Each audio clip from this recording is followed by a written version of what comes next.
Baik, Doktor. Okey, kita akan membincangkan tentang literature review. Apakah maksud literature review dan bagaimana untuk menulis literature review? Uh, Apakah literature review? A literature review does not present an original argument. The purpose is to offer an overview of what is known about the topic. Tujuan kita buat literature review adalah untuk buat satu overview, satu overview ni kita panggil apa? Tentang satu gambaran tentang apa yang telah dikaji tentang tajuk kita. What is known about the topic? Apa yang kita telah tahu tentang tajuk yang kita nak buat? Maksudnya apa yang telah dikaji. What is known means what has been researched. Apa yang diketahui maksudnya apa yang telah dikaji tentang tajuk kita. Jadi apa saja yang berkaitan dengan tajuk kita lah. Dan juga membuat penilaian tentang kekuatan evidence, kekuatan bukti tentang tajuk kita. Maksudnya, adakah wujud bukti-bukti yang kukuh ataupun tidak? Bukti kukuh maksudnya semua kajian lepas menyatakan atau mendapati perkara yang sama. Ada common evidence. Atau mungkin dalam topik kita ni ada bukti yang tidak konklusif. Ada bukti yang tidak kuat. Contohnya pengkaji ni kata macam lain, pengkaji lain pula kata macam lain. Terdapat contradiction, terdapat percanggahan antara evidence atau bukti-bukti yang ditunjukkan. Yang disebut sebagai evidence ni adalah findings lah, Ustaz Ilyas. Adakah findings tu sama? Kalau findings tu sama, kita kata strong evidence atau conclusive evidence. Kalau findings tu bercanggah, kita kata mixed evidence. Bukti yang bercampur, mixed evidence ataupun inconclusive evidence. Bukti yang tidak konklusif. Jadi biasanya literature review ni ada summary, ada sintesis. Sintesis ni bahasa mudahnya adalah membuat perbandingan dan tarjih. Saya lihat tahu tarjih. Maksudnya kita buat perbandingan, lepas tu kita nyatakan bukti yang mana yang kuat. Kan? Tarjih. Atau kita menganalisis finding-finding yang utama. Key arguments ni maksud penemuan-penemuan utama yang ada dalam kajian literature sekarang. Literature boleh datang daripada buku, daripada artikel, reports atau other formats. Di UNISYAM ni banyak literature review tu datang daripada buku dan juga artikel lah. Sources may even contradict each other. Kadang-kadang kajian yang kita kaji itu, yang kita review itu, boleh bercanggah antara satu sama lain. A literature review also helps distinguish what research has been done and identify what needs further research. Bila kita buat literature review, dia akan memberi gambaran kepada kita apa yang telah dikaji dan apa yang belum dikaji yang perlu kita kaji.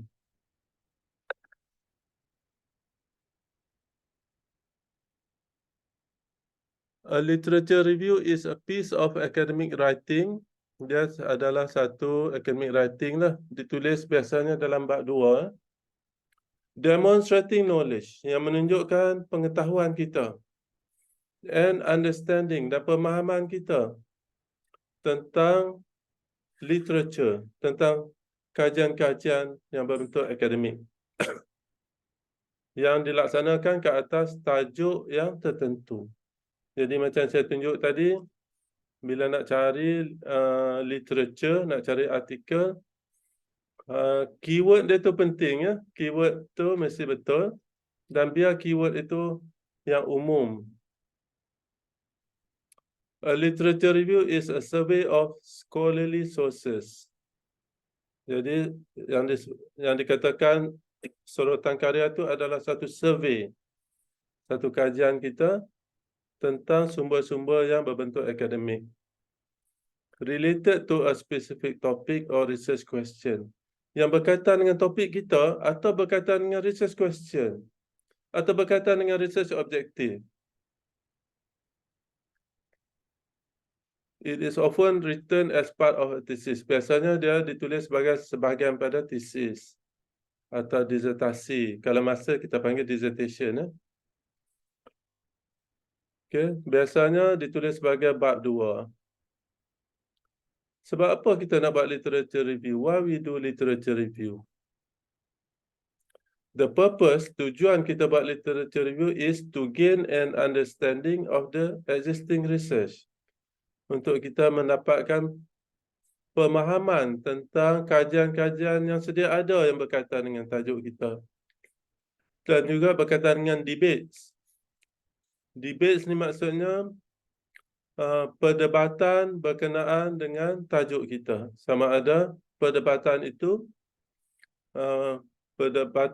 mencapai satu kata persetujuan atau perdebatan itu boleh menyatakan tentang perbezaan-perbezaan. Debate lah tentang apa yang debate tentang penemuan-penemuan yang telah sedia ada. And to present dan mempersembahkan pengetahuan itu.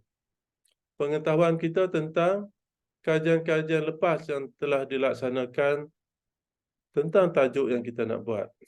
Dalam bentuk written report bab 2. Mula kita kena pilih tajuk lah. Semua orang dah ada tajuk. Kemudian jenis-jenis publication yang kita nak cari ada primary literature. Okay, primary literature. Primary sources means original studies. Kita bila sebut primary literature ni maksud sumbernya adalah kajian yang original. Maksudnya kajian yang dilakukan oleh pengkaji-pengkaji di mana pengkaji itu mencari data dan menganalisis sendiri data tersebut. Secondary literature pula adalah interpretasi dan penilaian terhadap apa yang telah dikaji dan merujuk kepada literature yang berbentuk primary source tadi. Ada juga kajian yang mana dia hanya mengkaji literature review tentang sesuatu tajuk dan kita merujuk kepada kajian itu. Itu dipanggil secondary literature. Jadi untuk senangnya tak payah risau tentang secondary dan tertiary lah. Kita fokus kepada primary literature sahaja. Jadi primary literature ni maksud pengkaji itu dia mengkaji dan kajian itu berbentuk original dan dia dapatkan data dan dia menganalisiskan data dan dia memperolehi atau mengemukakan penemuan-penemuan yang dipanggil evidence. Yang ni yang biasanya kita guna adalah primary literature.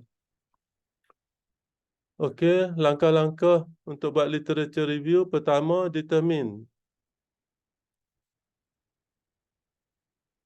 your scope.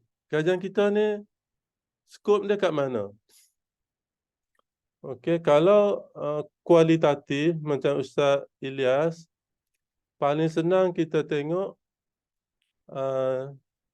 objektif kajian kita dan persoalan kajian kita dan juga skop kajian kita. Kalau kuantitatif, paling mudahnya kita tengok apakah variable-variable yang kita masukkan dalam theoretical framework kita. Lepas tu carilah keyword. Macam saya tunjuk tadi, cari keyword. Okay, keyword yang kita boleh cari di sumber-sumber tertentu, contohnya di Google Scholar.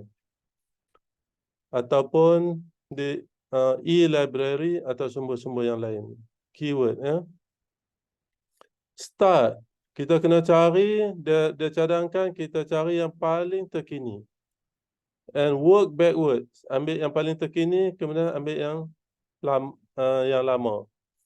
Yang terkini maksudnya dalam masa 5 tahun. Lah ni 2023. Yang terkini maksudnya 2019. 2019, 2020, 2021, 2022, 2023. Itu dipanggil yang terkini.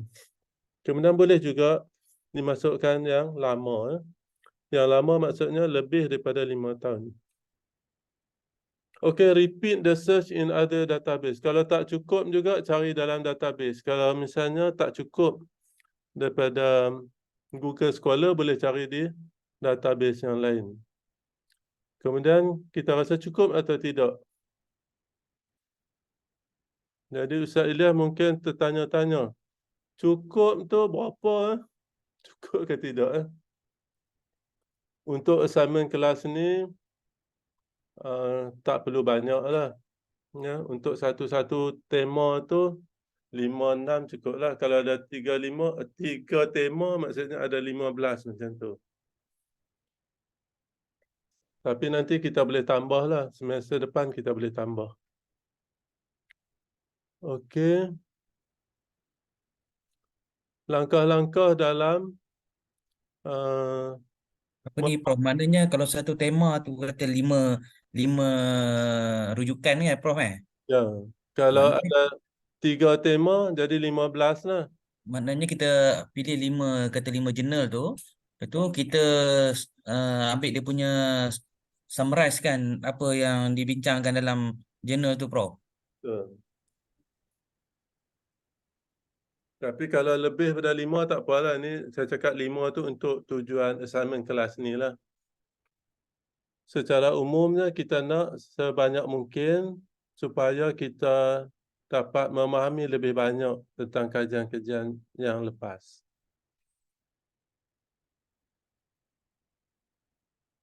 Okey, kemudian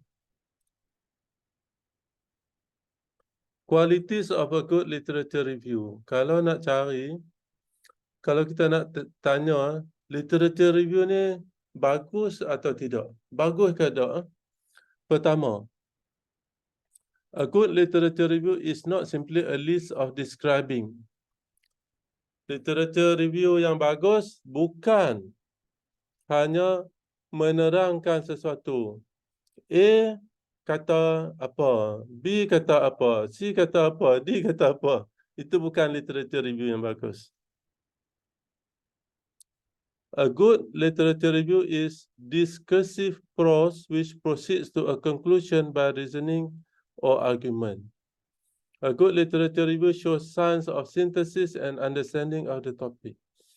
A good literature review ni nak tulis yang bagusnya, kita kena buat sintesis. Sintesis ni apa? Lebih kurang tarjih lah. Maksud kita buat perbandingan antara kajian-kajian lepas dan kita boleh menyatakan yang mana yang lebih signifikan. Itu hebatlah. Okey.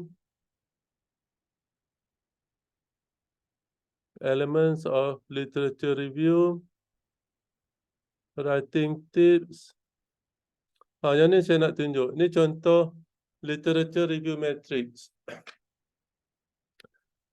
Ini yang lengkap. Dia ada 1, 2, 3, 4, 5, 6, 7, 8 kolom. Tapi untuk masters ni saya cadangkan 1, author date. Yang kedua,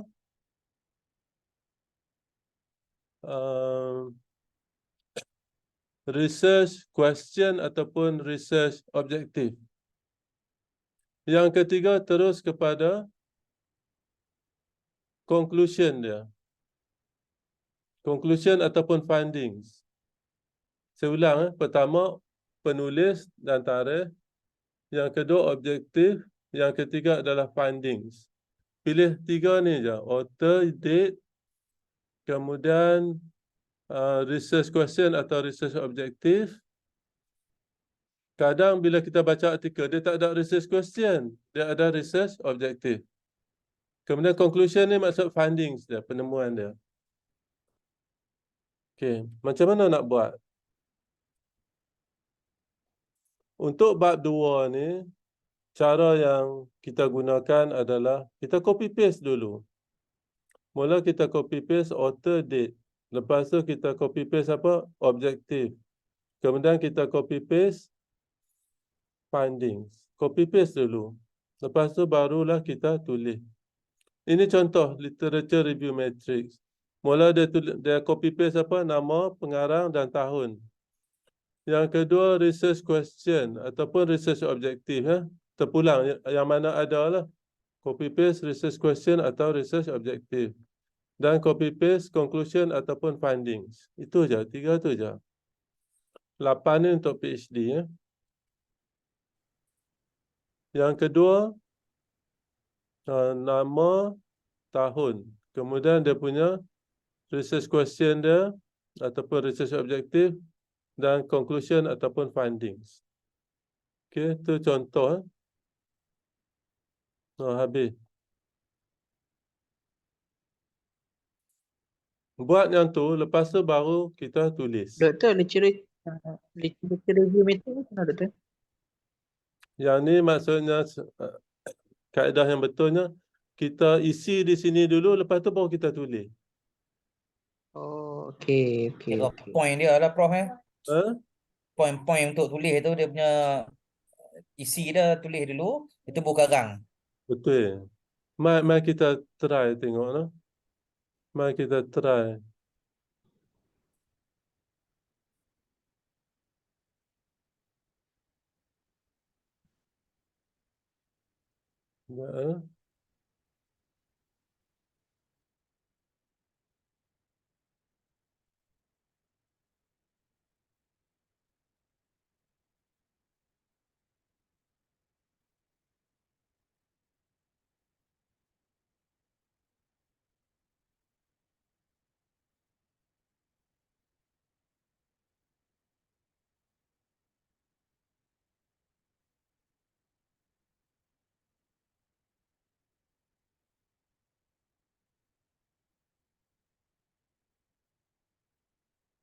Kita try test tengok sikit.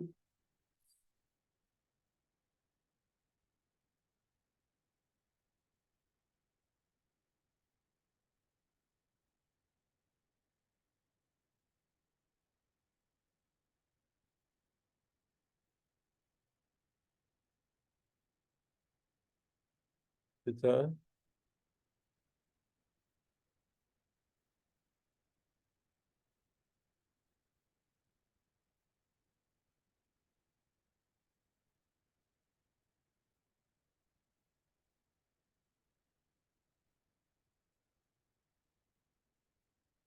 Ustaz Faizal ada lagi ya sini?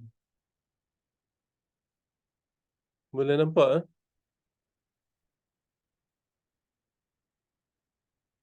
Boleh nampak tak?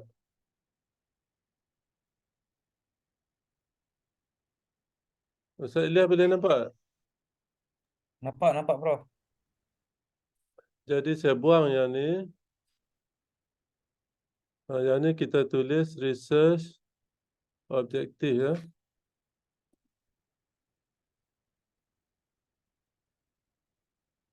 Metodologi kita buang. Kita ringkaskan je. Analysis dan result kita buang.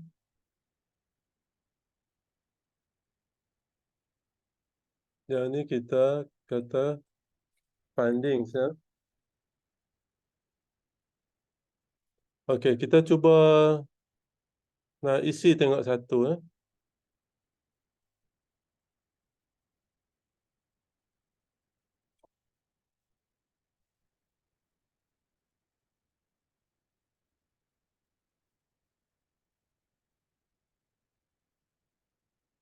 Okay, kita contoh kita tengok keberkesanan program pembangunan usahawan asnaf. Okey, kita tengok contoh satu.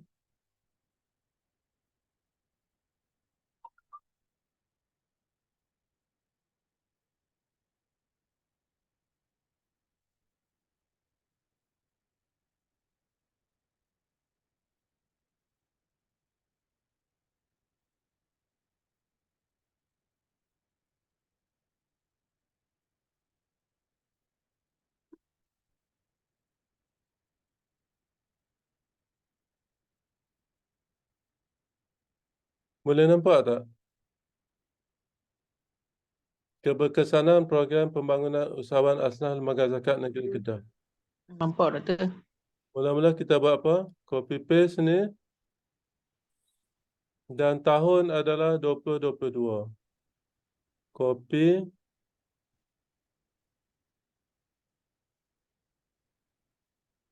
And then paste ke sini.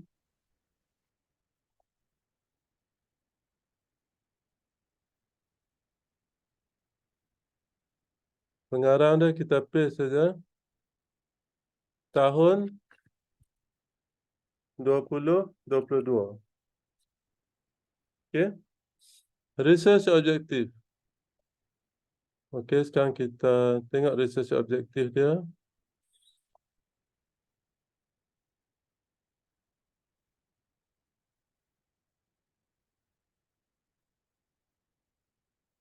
Dia cari dia punya research objektif dia.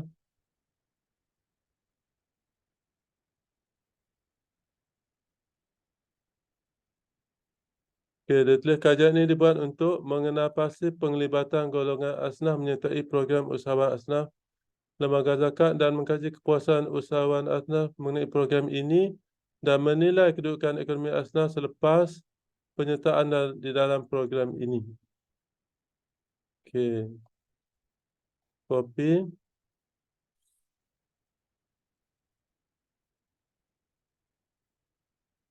Dan kita paste.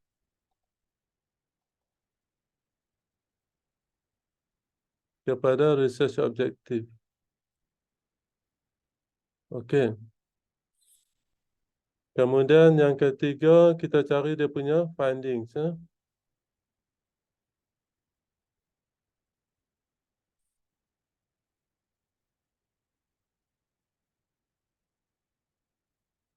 Dia ada ulasan karya.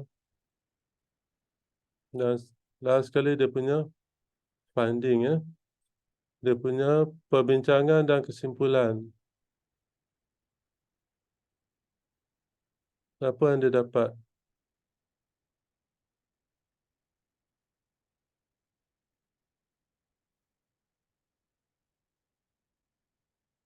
Finding dia yang pertama,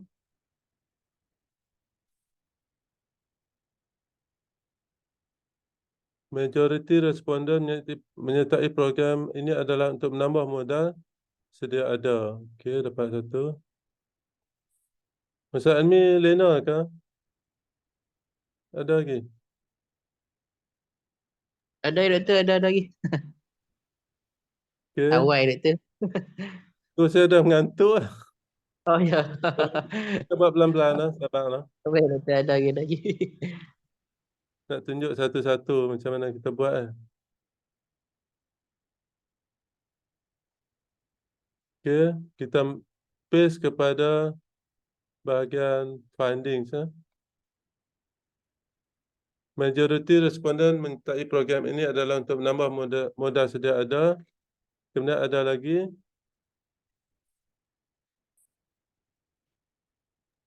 Doktor, saya nak tanya sikit doktor, tak apa faham doktor benda tu, doktor. Ya, ya. Ah, Ini tanya. Dia akan masuk dalam bab berapa doktor benda ni? Kita masuk dalam disertasi kita ke macam mana? Oh, bagus. Jadi soalan dia, hak table ni nak buat di bab mana nah? Hak table ni kita simpan sendiri. Oh, Boleh letak dalam appendix. Yang pentingnya, table ni kita akan gunakan untuk menulis a good literature review. Yang ni yang saya nak tunjuk ni. Kita copy paste dulu, lepas tu barulah kita oh yang ni. sebelum kita tulis bab 2, seeloknya kita buat macam ni dulu.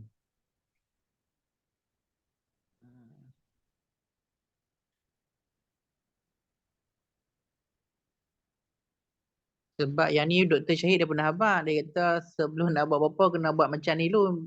Cari artikel, baca tu dia kata. Oh, betul-betul. Ni saya ada tunjuklah cara dia ni. Tak Ha, apa, ha, buat pelan-pelan lah. ha. Buat sikit dulu takat mana dan. Satu tema cari 5 je. Ni baru 1. Buat pelan-pelan boleh. Kita sibuk pun cari masa juga. Baik, Doktor. Okey. Lah ni kita dah siap satu artikel. Okey. Dah siap satu artikel dah. Jadi funding yang pertama, contoh ni funding pertama, ni funding yang kedua. Okey, pelan-pelan . Boleh ikut . Jadi sebelum kita tulis bab 2, seelok kita buat macam ni dulu. Kan? Jadi katalah untuk katalah kita ada tema. Ustaz Helmi ada 3 tema contoh. Ustaz Ilyas pun ada 3 tema contohnya. Satu template ni untuk satu tema. Oh, saya template tu. Okey. Satu template ni ada untuk satu tema je. Contoh di sini sikap kan. Ni contoh lah kan. Apa-apa tema lah. Kita buat 5. Untuk satu tema kita copy paste 5. Ini baru 1. Kita copy paste 5. Boleh Ustaz Ilyas? Ustaz Ilyas kita menyesal nak sambung master ni payah. Untuk satu template ni, untuk satu tema. So ni kira ada 2 lah, lagi 3 lah kena masuk kan? Baru 1. Ni baru 1 Ustaz Ilyas. Oh, baru satu kajian tadi, baru satu jurnal tadi. Satu jurnal, satu baris. Jadi sini ada berapa baris? Saya buat sini banyak baris lah. Jadi ada 5 baris. Satu tema buat 5 dulu. Ini baru satu artikel. Kita copy paste. Setiap artikel kita copy paste 3 bahagian. 3 kolom. Pertama, author, pengarang, tahun. Kedua, objektif dia, dan ketiga, finding dia, penemuan dia. Lepas pada tu, sekarang tibalah masanya yang ditunggu-tunggu untuk kita menulis. Kan? Jadi untuk kita menulis, kita copy paste yang ni dulu. Copy paste dan edit yang ni dulu. Copy paste dulu. Salah ni copy paste. Sabak lu. Okey. Pengarang ni tahun ni dia buat apa? Dia mengkaji copy paste ni. Dia buat apa? Lepas tu kita tulis apa? Kajian ini telah mendapati, contohlah, telah mendapati apa? Finding dia. Yang ni, copy paste dulu. Sekejap lagi kita reka buat ayat kita sendiri.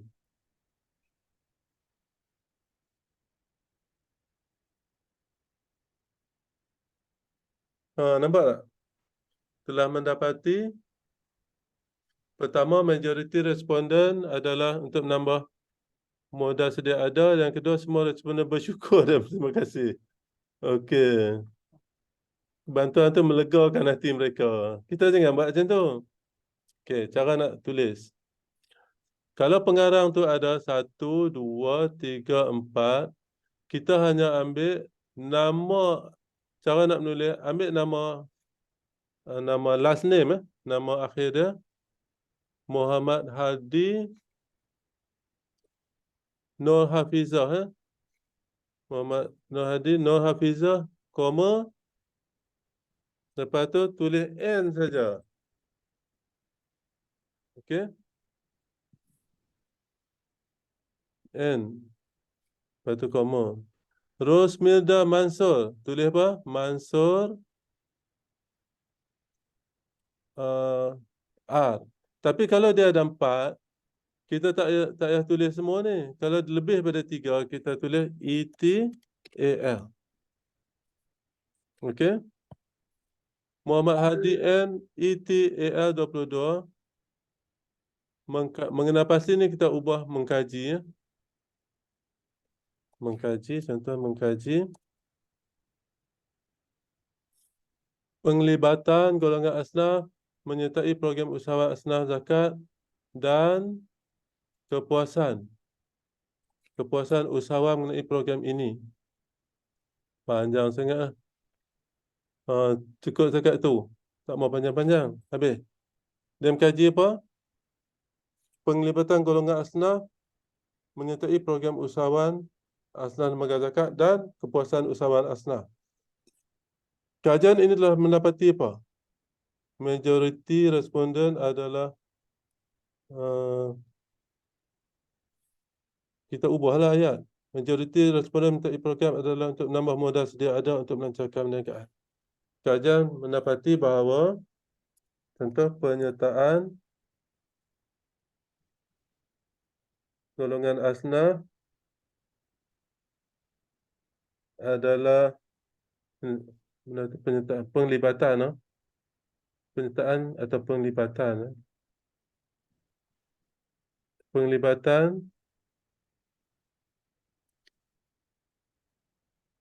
penglibatan golongan asnaf adalah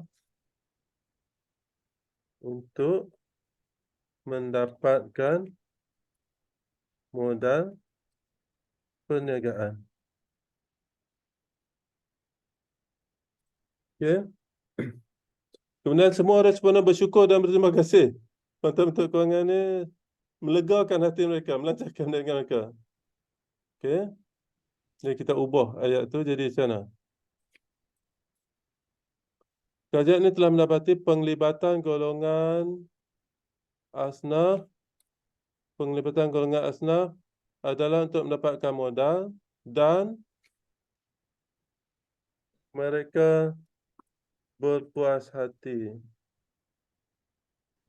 dengan bantuan modal yang telah diterima. Jadi kalau dalam penulisan yang kita tengok, Prof, yang dia orang kod-kod kataan ni bukan dia copy paste dia punya tulisan tu, Prof.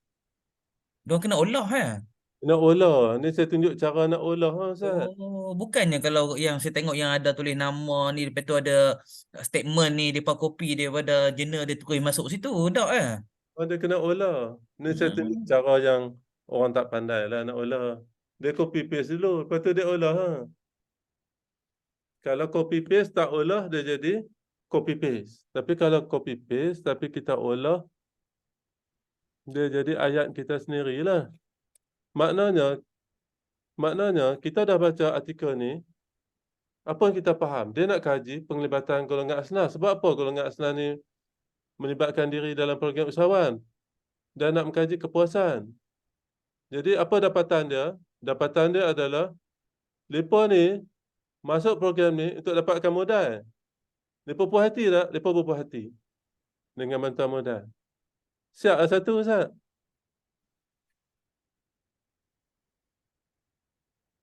Senang lah, Ustaz ni. Kalau kita buat ni, senang lah. Prof tunjuk ni barulah faham cara nak buat dia. Saya ingat depa bila ada kod nama orang, tahun apa semua tu depa copy sebiji letak terus. Ada yang expert mereka copy masuk terus, tapi kita ni tahap beginner kan. Saya ajak cara tahap beginner lah. Dia ada banyak kaedah yang canggih, kaedah Atlas TI, tapi tak payahlah. Kita buat kaedah ni je. Mula copy paste dulu, lepas tu kita kita buat macam ni. Nanti Ustaz Helmi tanya, yang kotak ni nak buh tang mana? Kalau sayang nak tahu buang, buh dalam appendix.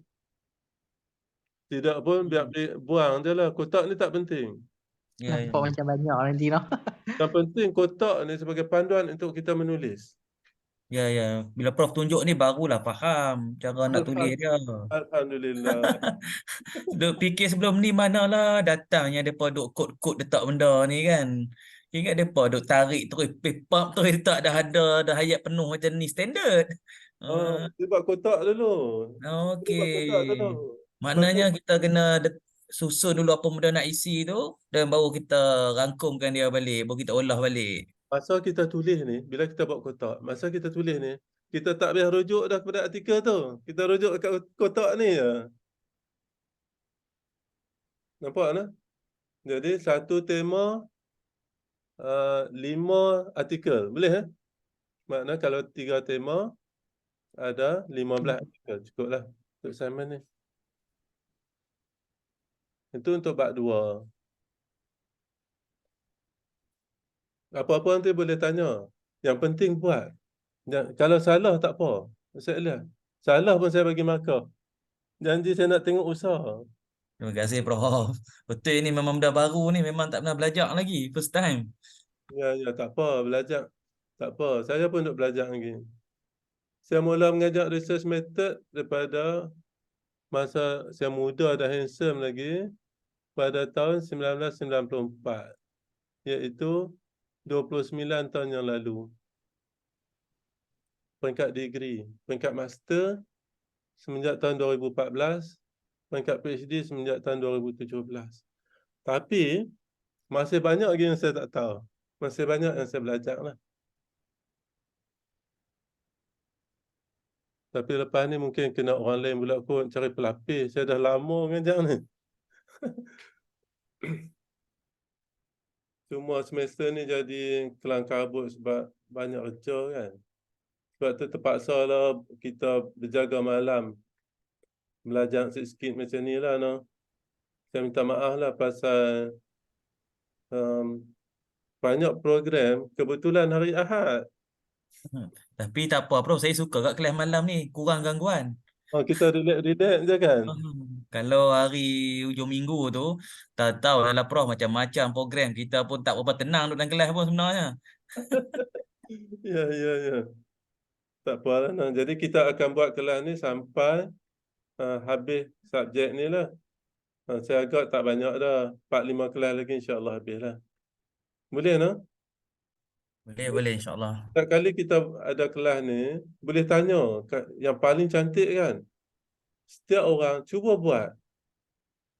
Sambil buat tu sambil tanya. Jadi senang sikit saya nak cerita. Kalau tanya dengan kosong, payah nak cerita. Betul tak? Ni dah tahu dah Prof ni dah ada semangat lah nak tulis balik. Sebelum ni tak nampak jalan apa benda lah nak dia tulis kan. Boleh duk tengok tesis lama tapi kita tak tahu apa benda dia tulis tu sebenarnya. Alhamdulillah saya pun seronok lah bila dapat faham tu kan. Apa ni, itulah. Kita kena berkorban sikit lah no. Malam esok ada lagi kelas. Jadi bila done tu buat aja. Macam literature review ni kita rasa payah. Kalau nampak cara ni senang je kan. Buat aja. InsyaAllah boleh. Nanti malam esok kita cerita tentang nak tulis bab 3 pula no. Buatlah pelan-pelan insyaAllah boleh. Itu contohlah. Yang lain buat sendirilah no. Buat yang tu dulu nanti saya akan bagi komen lah. Jadi assignment ni tak semestinya lengkap. Bagi ada dulu. Sebab kalau boleh semester depan kita buat benda yang sama aja. Bagi siap je. Jadi Ustaz Ilyas cadang nak tukar tajuk tak payah tukar. Tak apa. Saya akan bimbing sampai siap. Buat tajuk ni pun okey. Jangan risaulah Ustaz Ilyas, insya-Allah. Nanti Ustaz Ilyas boleh pilih saya sebagai supervisor. Kalau confident dengan saya lah. Kalau tidak boleh je pilih siapa-siapa. Ada Dr. Tahir, Dr. Syahid. Dia kena pilih Prof dia macam mana? Nanti kita akan bagi borang Ah. pemilihan tajuk dan pemilihan supervisor. Setiap pelajar akan isi borang semester depan, awal semester depan. Hmm. Doktor, Ya, ya. kan kuliah gabung, lepas tu macam mana adakah boleh ambil macam kan kita kan cipher, lepas tu campur KMS apa semua tu kan. Adakah kita bawah cipher lagi ke macam mana?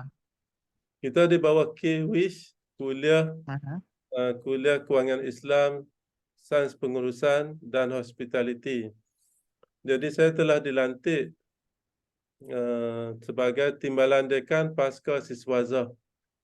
Untuk semua untuk kuliah Cypher, Sains Pengurusan dan Hospitality tak ada pasca. No? Jadi pelajar master dengan PhD semua di bawah saya. Jadi Ustaz Ilmi tak payah risaulah, apa-apa bagi tahu saya.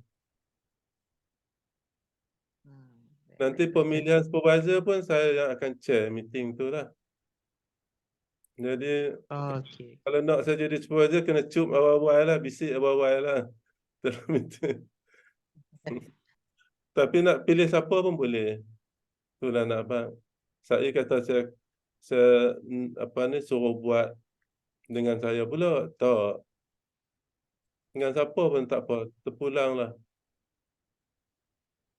Okay, orang lepas ni doktor nak disertasi lepas tu kita pakai nama kuliah baru doktor no? Betul. Pakai nama kuliah. Announce dah kan? Ya. Tapi lah ni saya timbalan dekan pasca. Maksud semua program master dengan PhD di bawah saya lah. Lagi senang.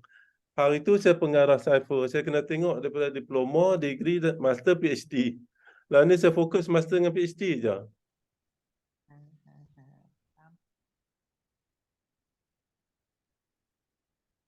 Baik, kita